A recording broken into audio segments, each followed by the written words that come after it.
Hey guys, I had a video. Sorry, I've been real busy with finding out that we're pregnant, and then um, also on top of just trying to figure out what to do circumstances wise as a husband and now a dad. But I'm excited. So I hope that this video hits and you guys can find some freedom in it. And it's over perspective. Our perspective changes where our focuses are. And I've talked about this before, but I've been struggling with this lately. I've been letting my perspective shift. For whatever reason, I've been allowing it. Maybe I'm upset, maybe I'm in pain. Whatever that reason is, my perspective has been changing. And because it's been changing, it's been causing me more pain and my relationship with God to suffer. Because I'm allowing my perspective not to be focused on Him or to go to Him in this hurtful perspective, this place of pain. I've been allowing the pain to define my relationship, which is not good. Because when we allow other things to define our relationship with God, what happens? Well, we could see it with Saul. We could see it with Jehu. There's a lot of characters in the Bible that we can use as references. When we allow things in our lives, our perspective to shift, it becomes this fake foundation with fake lies. And it causes us to unknowingly not have a good relationship with God. And that's not a good thing, since He is the rock of salvation and He holds everything together. When we do this, it does not help us. It actually makes things worse. So, where's your perspective at? I'm asking myself as I talk. What are you trying to focus on? My wife has been gracious and been trying to help me by asking this question a lot lately. Where is your perspective and what's the focus? What are you trying to do, whether in your own strength? What are you listening to that allows your perspective to change? All of these things cause different perspective changes, don't they? Oh, there we go. Whether or not, let's say I'm going through pain of circumstances, maybe I want a new job, maybe I want something to change or someone to change. And our perspective is why are they not changing? Well, we're already starting to be focused wrong. You see, that's where the enemy can get in, and that's an open door, and that's dangerous. And we have to be careful with that. Now, I'm not going to say it's not hard to get out of that mode, because it's easy to stay there. It's easy to look at what's hard. It's easy to look at what someone did to you. It's actually harder. And why God chose it this way, it's harder to get out of that, because it's in surrender that happens.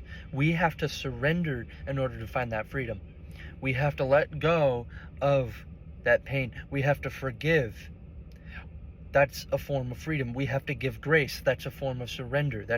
All of these things, these choices, are God's path. And so a lot of people go, well, there's different paths. Well, there could be. But when you actually chalk it up on a chalkboard, it's either light or dark. And when you're looking in your perspective and your view, or at the circumstances, at what's going on, either in you or around you, the question starts to become, are you letting your circumstances dictate your perspective and focus on God? Or are you letting your focus on God dictate the circumstances. You see, over time, one of those wins. Over time. That's why it says be patient in suffering. The enemy, the world, and even our flesh wants to lie to us and say that the pain is because God hates us. I don't know who needs this today, but God doesn't hate you. I woke up today. I'm going to be real with you. This last months, I've been really angry and upset, dealing with a lot. Hating God, frustrated, upset, confused, not sure why, not understanding why either. At all. Beyond baffled. About a year ago, I was in, I thought, a really good place, and then all of a sudden, I hit something. It was like a wall, or God told me something. Something happened, and it caused such a issue into my spiritual life and my relationship with God that everything just shifted.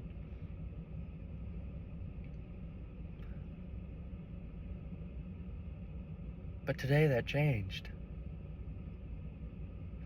I woke up this morning and I felt like God was talking to me in ways I've never seen in a while. No, I'm not going to say it's all better. It's 100% fixed and slate clean and wiped. I still got to pick up the pieces and I still got to work towards the future. But I felt Him shift my perspective. I felt there be something different than what once was. And it's very subtle. If I wasn't paying attention or if I was upset, I would have missed it. Clear as day. What's your perspective? Are you allowing God to show you the truth even through all the pain, or are you letting your pain and the circumstances, the world, the devil, the flesh, all of these things tell you lies just to make yourself feel better about what you're doing, or what's going on, and what's happening to you, or what you're doing to others? It really boils down to that question. Where's your perspective and focus? What's the real reason you're upset? Is it because you're not getting what you want, how you want it, or when you want it? Is it not because it's not going the way you want? That's a different question. Very subtle if you don't pay attention to it, but it's very different. Are you not seeing the outcome in which you want? Does it feel like God's left?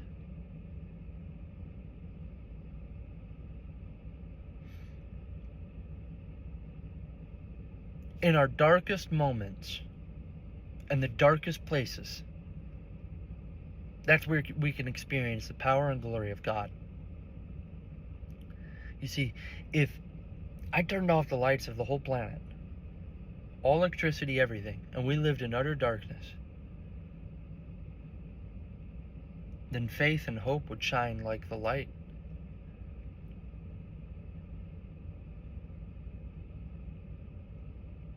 Because in utter darkness, I'm not talking about just darkness. Because when I have my lights off at my house at night, 10 o'clock, 11 o'clock at night, I could still see inside my house. And it's because of the lights around us. I mean, so dark that I can't even see 6 inches in front of my face. That's how dark I'm talking about. And in that darkness is where we go through what people call the shadow of death. It's where we go through these places of pain, whether however small or large they are. It's in this place that we find not only freedom, but God. Because if we never went through there, how would we ever know what true light, true godly light is?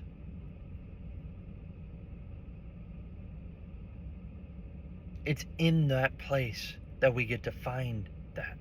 It's in that place that we get to feel, sense, and even witness it. It's a privilege to be a witness to something glorious and amazing that we've never even could explain or understand.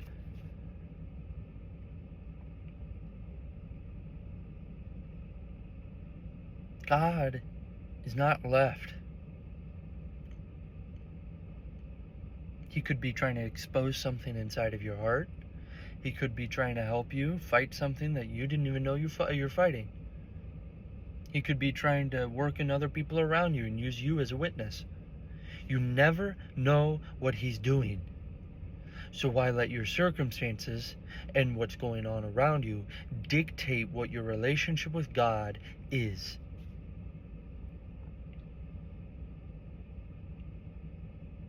I don't know how much of an influence I impact on people a day. I can make millions of people with just words. I would never know. But if I'm walking out of obedience, then it wouldn't really matter now, would it? Because then, however, if I impact one person or a million, then I just impact them. And I guess that's what the Great Commission is. To be humbly and completely surrendered. And that's what our life is going to try to rip us away from. Complete and utter surrender in God. You're going to have to face that darkness someday. You're going to have to go through it right now or later. But when you do, you're going to find out real quick where your foundations lie. In concrete, or when I'm building a building, there's different ways I can test the ground. I have different tools to do it. This is how I test it before I even lay a foundation on it. Every time we go through these darkness, every time we go through these places, it's a different test as God sets up a building for you to become or to hold. It's called a bearing capacity. If the bearing capacity does not have the limits of minimum a certain amount of what we would call PSI, then it cannot hold the foundation of the building that will eventually sit on it.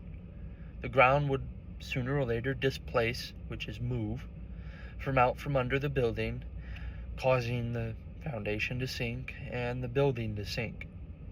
That's how we see the Leaning Tower of Pisa and other buildings in a lot of places. They didn't know it, but they laid it on a soft foundation, and eventually the building sank. God doesn't want that for your life. So these dark periods are to help you, because He already knows where you're going and what you're going to do.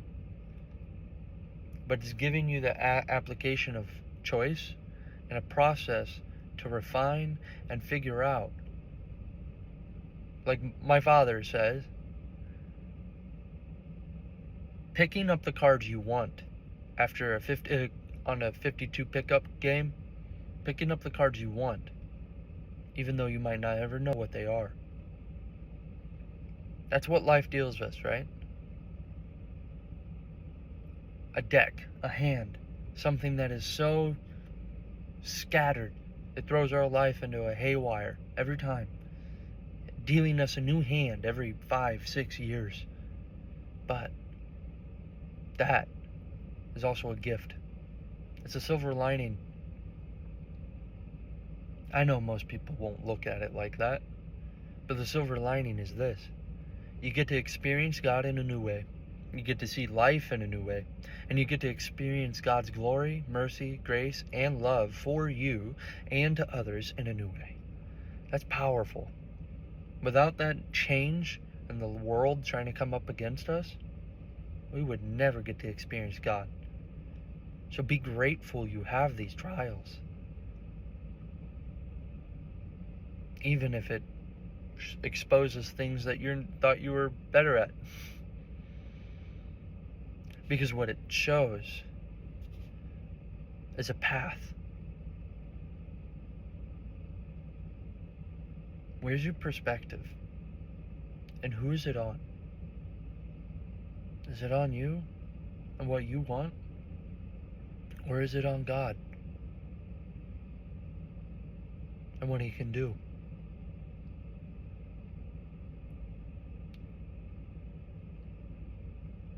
I hope you guys have a good morning or evening whenever you're watching this. And Jesus loves you.